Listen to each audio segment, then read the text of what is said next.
Boa noite, pessoal.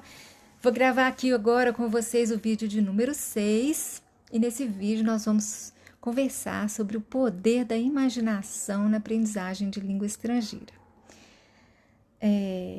Dentro desse tema, eu vou falar sobre o construto da visão e também falar um pouquinho sobre o construto da filiação a comunidades imaginadas. Esse vídeo faz parte da série 4, intitulada Gerenciamento da Motivação pelo Estudante. Um cara muito famoso, muito importante na teorização sobre motivação na aprendizagem de línguas estrangeiras, chamado Donnier, ele defende que há 3 fontes importantes de motivação para a gente aprender uma língua estrangeira. A primeira seria a forma como o aprendiz, o estudante, enxerga a si próprio, né? E lógico, enxerga a si próprio enquanto usuário de língua estrangeira, falante de língua estrangeira. A segunda fonte de motivação seria a pressão social, ou como que o grupo social em que ele está inserido percebe essa pessoa, pelo fato de ser falante ou usuário de língua estrangeira. Então, como que a família o vê, como que os amigos o veem, no trabalho tem alguma relevância ele ser falante ou usuário de língua estrangeira? Sim. Bom, e a terceira fonte de motivação são as experiências positivas de aprendizagem que essa pessoa já vivenciou, né? Inclusive, há alguns trabalhos importantes aí que comprovam essa terceira fonte, e eu gostaria de falar com vocês que a professora Climene Arruda é membro do grupo de pesquisa na ALET, e a tese de doutorado dela é sobre esse tema, inclusive ela é professora da UFMG. Vocês deveriam ler a tese dela, que é bastante interessante. Bom, tendo colocado essas 3 fontes de motivação, eu preciso dizer que, baseada nelas, o Donnier criou um modelo chamado sistema automotivacional, que seria o quê? Nesse sistema, nós temos 4 mobilizações identitárias possíveis, ou seja, 4 possibilidades de identidade que o estudante pode assumir enquanto falante ou usuário de língua estrangeira. E nesse sistema automotivacional, esse modelo é o quê? Na medida em que o estudante mobiliza uma ou outra, ou várias, ou, né, essas instâncias, né, identitárias que aí estão, essas 4, ele se mobiliza, ele se motiva mais ou menos, ele vai se motivando, mobilizando essas identidades, vamos chamar assim. Então, olha, a primeira identidade possível é a identidade que ele chama de eu ideal. Isso aqui, pessoal, é aquela ideia que a gente tem, aquela imaginação que a gente faz do eu falante de língua estrangeira, ou eu usuário da língua estrangeira, que um dia eu quero ser, um dia eu quero falar que nem fulano, ou um dia eu quero falar dessa forma, ou um dia eu quero ser um grande escritor, né? Você projeta lá qual que será a sua identidade de falante de usuário de língua estrangeira que você quer para um futuro, e isso a gente chama de eu ideal. O eu comprometido é aquele eu que você está respondendo já a seu motivo, né? Então, vamos imaginar aqui, por exemplo, que para eu ter uma progressão no meu emprego, eu preciso dominar o inglês. Então, eu passo a estudar mobilizando um eu comprometido. Então, é o quê? Eu passo a focar em responsabilidades, em planejamento, em quase tudo isso que nós estamos conversando aqui nesses vídeos, né? Porque o eu comprometido nada mais é do que esse lado meu, né? Essa identidade que todos nós temos de estudantes que estão muito precisando aprender uma coisa, querendo correr atrás de aprender determinada coisa. Então, a gente aciona essa faceta identitária. Então, quando a gente está acionando ela, a gente fala que a gente está usando, ou a gente está no eu comprometido. Depois, a outra instância identitária é o autoconceito, que são aquelas aquele conjunto de crenças que eu tenho sobre mim mesma, né?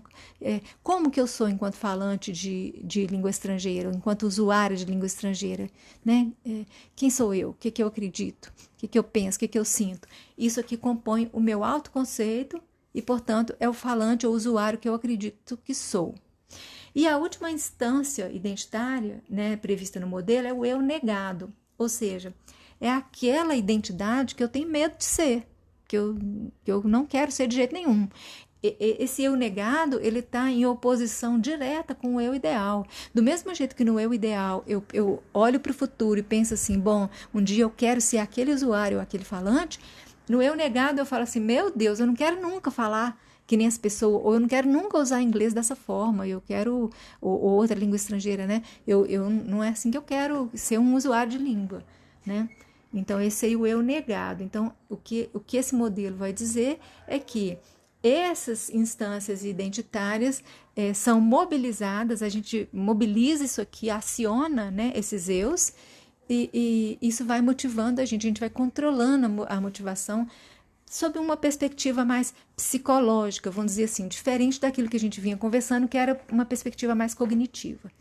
Beleza. Então, o conceito da visão, pessoal, ele se encaixa exatamente dentro do eu ideal. Por quê? Porque o conceito da visão, ele vai falar de uma diferença, que existe uma diferença entre o meu eu atual, o meu autoconceito, ou a forma como eu me vejo hoje, e o meu eu ideal lá na frente, futuro, né? Então, essa diferença, tipo assim,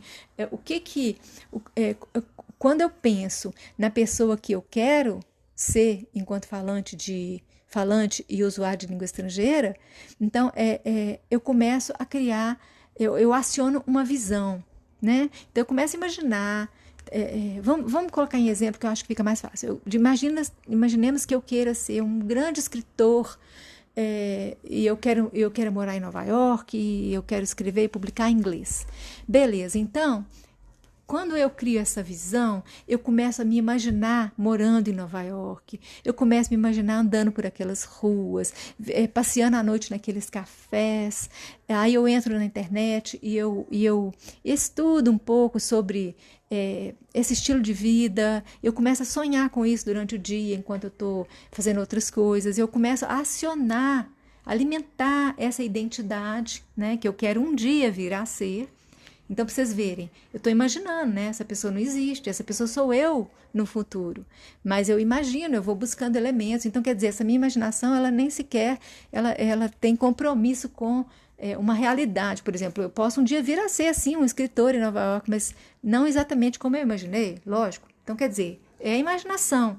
Mas essa imaginação, quando eu projeto a minha identidade para o futuro e começo a imaginar como que seria todos os aspectos da minha vida, se eu tivesse essa identidade, isso aí tem uma força violenta, uma força muito grande para me realmente empurrar nessa direção. Então, é uma coisa para vocês pensarem. E a outra possibilidade de usar o poder da imaginação é a filiação a comunidades imaginárias.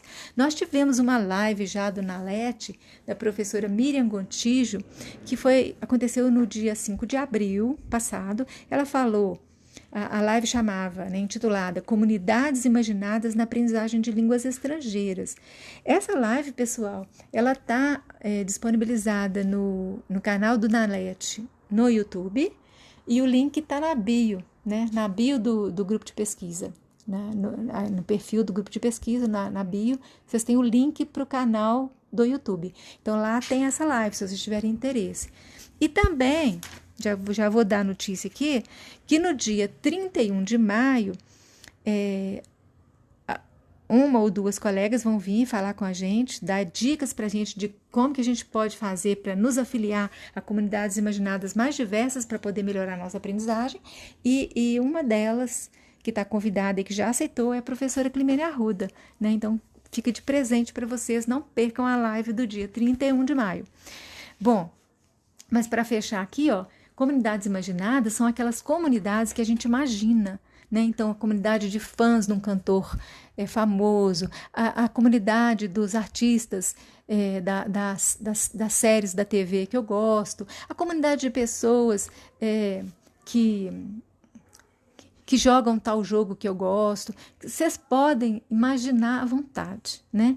E aí você se projeta como participante, como membro daquela comunidade. E aí você começa a experimentar, vivenciar situações, lógico que tudo é imaginário, né? Como se fosse realmente membro daquela comunidade imaginada. Esse que é a ideia do construto.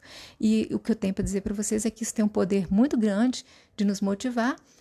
E agora, detalhes eu vou deixar realmente para as meninas fazerem a live no dia 31, porque nosso tempo aqui é muito limitado. Pessoal, por hoje é só. Agradeço muito. Espero que vocês tenham gostado. Até amanhã.